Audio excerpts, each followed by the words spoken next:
Hi everyone, here is summary of The Secret of Childhood, Unlock the Power of Your Inner Child. By Maria Montessori. The Secret of Childhood by Maria Montessori is a profound exploration of early childhood development and education.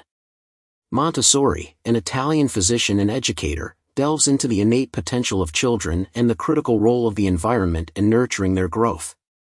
Overview. Montessori begins by describing the child as a spiritual embryo, emphasizing that from birth, children possess latent psychic capacities that need to be nurtured. She argues that children are naturally inclined to learn and develop, and it is the role of adults to provide an environment that supports this natural process. This environment should be prepared meticulously to reduce obstacles and allow children to explore and engage in activities that interest them. One of the key concepts Montessori introduces is the idea of the absorbent mind. She explains that during the early years, children have an extraordinary ability to absorb information from their surroundings effortlessly. This period is crucial for cognitive and emotional development, and the experiences children have during this time shape their future personalities and abilities. Example: imagine a classroom designed according to Montessori principles. The room is filled with child-sized furniture and materials that are easily accessible to the children. There are various activity stations, each designed to develop different skills such as fine motor skills, language, and sensory perception. In this classroom, a child named Emma is drawn to a set of wooden blocks. She spends a considerable amount of time stacking and arranging them. According to Montessori, Emma is not just playing, she is engaging in a meaningful activity that helps her develop concentration, coordination, and problem-solving skills. The teacher observes Emma but does not interfere, allowing her to explore and learn at her own pace. Montessori emphasizes that the role of the adult is to guide and support rather than direct. By providing a prepared environment and observing the child's interests, adults can help children develop a love for learning and a sense of independence.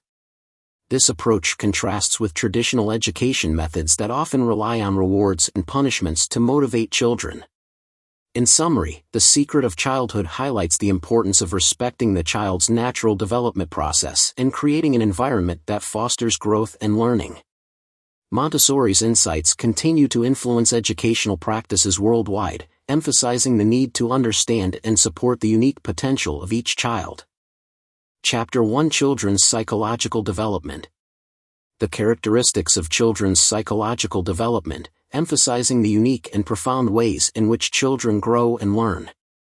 She identifies several key characteristics that define this developmental phase.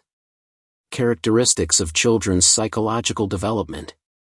1. Absorbent mind. Montessori describes the child's mind as absorbent, meaning that children effortlessly take in information from their environment. This ability is most pronounced from birth to around 6 years old. During this period, children learn language, culture, and basic life skills simply by being immersed in their surroundings.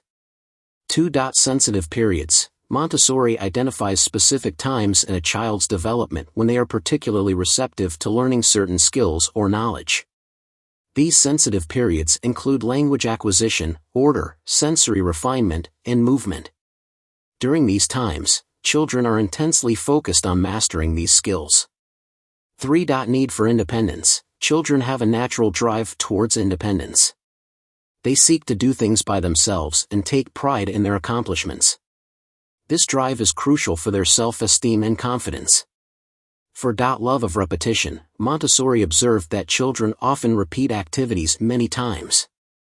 This repetition is not just for practice but is a way for children to perfect their skills and internalize their learning. 5. Intrinsic motivation. Unlike adults who may be motivated by external rewards, children are driven by an internal desire to learn and explore.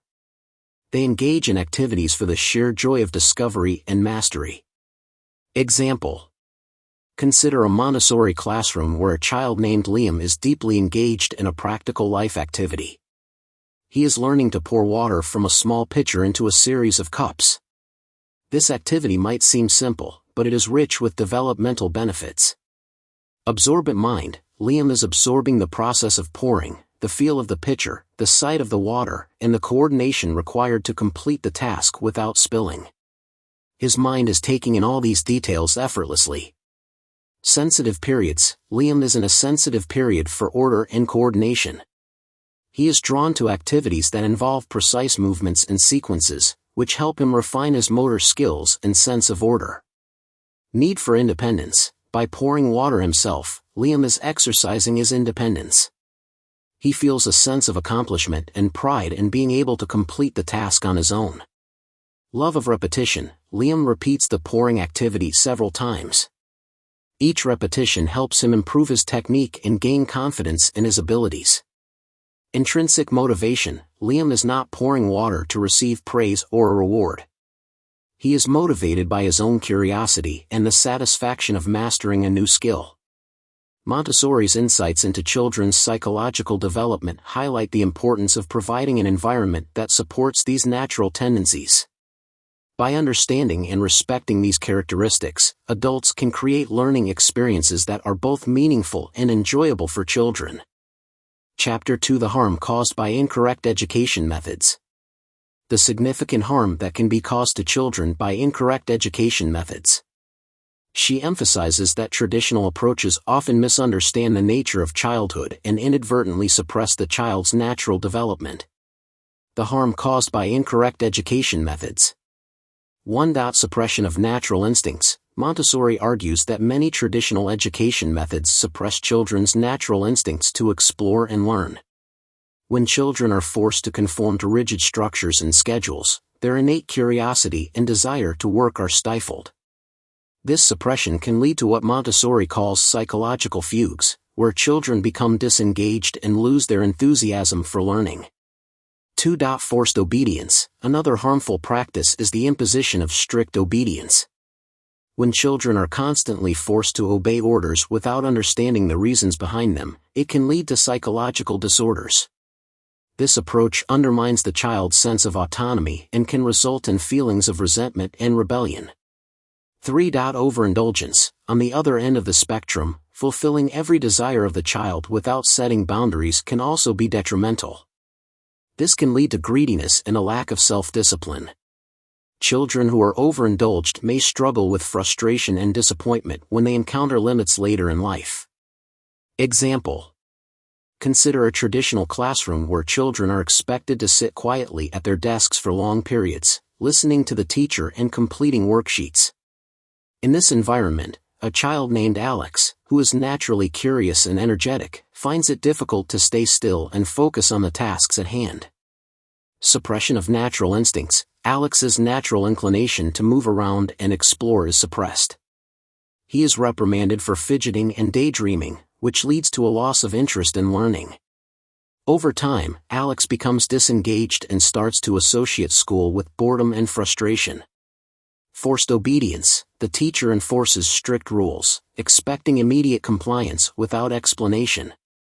Alex is often told to sit down and be quiet without understanding why. This constant demand for obedience without context makes Alex feel powerless and resentful. He begins to act out in small ways, such as talking back or refusing to complete assignments.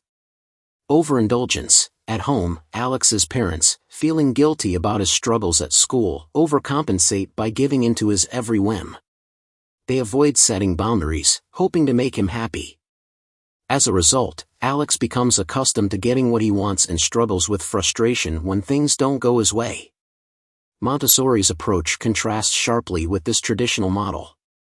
In a Montessori classroom, Alex would be given the freedom to choose activities that interest him, allowing him to move and explore within a structured environment. The teacher would guide him gently, providing explanations and encouraging his natural curiosity. At home, his parents would set clear boundaries while supporting his independence. By understanding and respecting the natural development of children, Montessori's methods aim to prevent the psychological harm caused by incorrect education practices. This approach fosters a love of learning, self-discipline, and a sense of autonomy, helping children like Alex thrive both in school and in life. Chapter 3: How to better educate children. How to better educate children by respecting their natural development and creating an environment that fosters their growth. Here are some key principles and a real-life example to illustrate her approach. How to better educate children. 1. Prepared environment. Montessori emphasizes the importance of a well-prepared environment that is tailored to the child's needs. This environment should be orderly, aesthetically pleasing, and filled with materials that are accessible and appropriate for the child's developmental stage. The goal is to create a space where children can explore and learn independently. 2. Observation. Teachers and parents should observe children carefully to understand their interests and needs. This observation helps adults provide the right materials and activities that will engage the child and support their development. 3. Respect for the child. Montessori stresses the importance of respecting the child's individuality and allowing them to make choices. This respect fosters a sense of autonomy and confidence in children. 4. Hands-on learning. Children learn best through hands-on experiences. Montessori materials are designed to be manipulative and sensory, allowing children to learn through exploration and discovery. 5. Encouraging independence. Montessori encourages adults to support children's efforts to do things by themselves. This includes practical life activities such as dressing, cleaning, and preparing food, which help children develop fine motor skills and a sense of responsibility.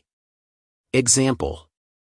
Imagine a Montessori classroom where a child named Sophie is learning through a variety of activities. The classroom is carefully prepared with child-sized furniture and materials that are organized and accessible. There are different areas for practical life activities, sensory exploration, language, and mathematics. Prepared environment. Sophie enters the classroom and is immediately drawn to the practical life area. She finds a tray with a set of small pitchers and cups for pouring water. The materials are arranged neatly, and the environment is calm and inviting. Observation. The teacher, Ms. Johnson, observes Sophie as she carefully pours water from one pitcher to another. She notices that Sophie is focused and enjoys the activity. Ms. Johnson does not interrupt but makes a mental note to provide more similar activities to support Sophie's interest in practical life skills. Respect for the child. Ms. Johnson respects Sophie's choice to engage in the pouring activity. She does not force Sophie to participate in other activities but allows her to follow her interests. Hands-on learning. Sophie learns through the tactile experience of pouring water. She develops fine motor skills, hand-eye coordination, and concentration. The activity is self-correcting, meaning Sophie can see if she spills water and can try again to improve her technique. Encouraging independence. After finishing the pouring activity, Sophie decides to clean up the area. She uses a small sponge to wipe up any spills and returns the materials to their place.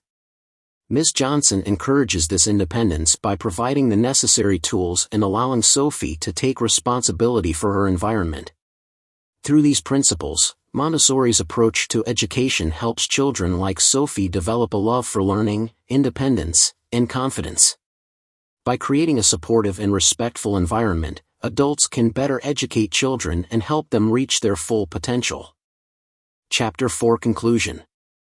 In the conclusion of The Secret of Childhood, Maria Montessori encapsulates her vision for a new approach to education that respects and nurtures the natural development of children. She emphasizes the transformative potential of her educational method, not just for individual children, but for society as a whole. Montessori reiterates the importance of understanding the child as a unique individual with immense potential. She argues that traditional education methods often fail to recognize and support this potential, leading to a range of developmental issues. Instead, she advocates for an educational approach that is based on careful observation, respect for the child's natural development, and the creation of a prepared environment that fosters independence and learning. Montessori's conclusion is a call to action for educators and parents to rethink their approach to childhood education. She stresses that by providing children with the right environment and opportunities, we can help them develop into confident, capable, and compassionate individuals. This, in turn, can lead to a more harmonious and enlightened society. Example. Consider a community that has embraced Montessori's principles in its schools and homes. In this community, children are given the freedom to explore and learn at their own pace. Classrooms are designed to be inviting and accessible, with materials that cater to different developmental stages. One child, named Mia, thrives in this environment. From a young age, Mia is encouraged to follow her interests and engage in hands-on activities. She spends hours working with Montessori materials, such as the pink tower and the movable alphabet, which help her develop fine motor skills, spatial awareness, and language abilities. As Mia grows, she continues to benefit from the Montessori approach. She learns to take responsibility for her own learning, setting goals and working diligently to achieve them. Her teachers act as guides, providing support and encouragement without imposing rigid structures or expectations. By the time Mia reaches adolescence, she has developed a strong sense of self and a love for learning. She is confident in her abilities and has a deep respect for others. Mia's education has not only equipped her with academic knowledge but also with the social and emotional skills needed to navigate the complexities of life. Montessori's conclusion highlights the profound impact that a nurturing and respectful educational environment can have on a child's development. By following her principles, we can help children like Mia reach their full potential and contribute positively to society. Thank you for listening. I hope this content is useful to you.